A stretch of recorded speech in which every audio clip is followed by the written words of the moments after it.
Já, Þórhildur, þeir eru sárar að hafa ekki tekið hitt stig líka sem voru í boði? Já, við ætlum okkur 2 stig í dag, það var bara þannig. Erfiður leikur allan tíma? Já, mikið barist og hérna, já, bara hörkuleikur? Já, þetta var mikil barátta allan tíman. Við misstum þetta samt og fórum hann í 10-5 og við náum alltaf að jafna aftur og við sýndum í karakter í leiknum. En þetta var mjög jafnt þarna í lokin og við náum ekki þessum 2 stigum, það var bara þannig.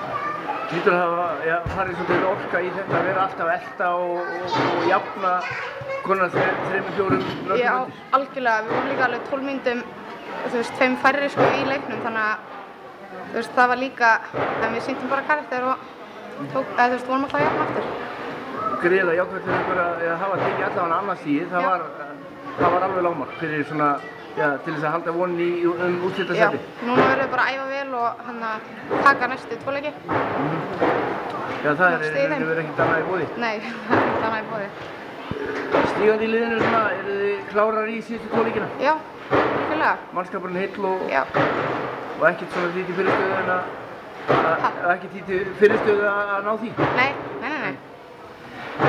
Þið eru náttúrulega í baráttu við stjórnarstuðið sem er náttúrulega gríðarlega sterkt líka. Þetta verður æsispennandi síðan. Já, við verðum bara að gefa allt í þetta, síðustu 2 leiki.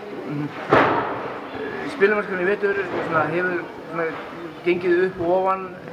Þið eigið svona, finnst manni klárlega að vera annað liðið sem ætti að vera að berjast svona? Já, algjörlega. Hvað svona hefur vantað á kannski í þetta leikinn? Bara barátta á hausinn í að vilja klára leikinn. Það er bara kannski það sem vantar. Þú finnur vel í góð með hvað, 8 mörk? Já, 8 mörk, já. Er það bara svona, já, bara finnur þið vel? Já, allan í þessu leik. Já. Takk fyrir þetta.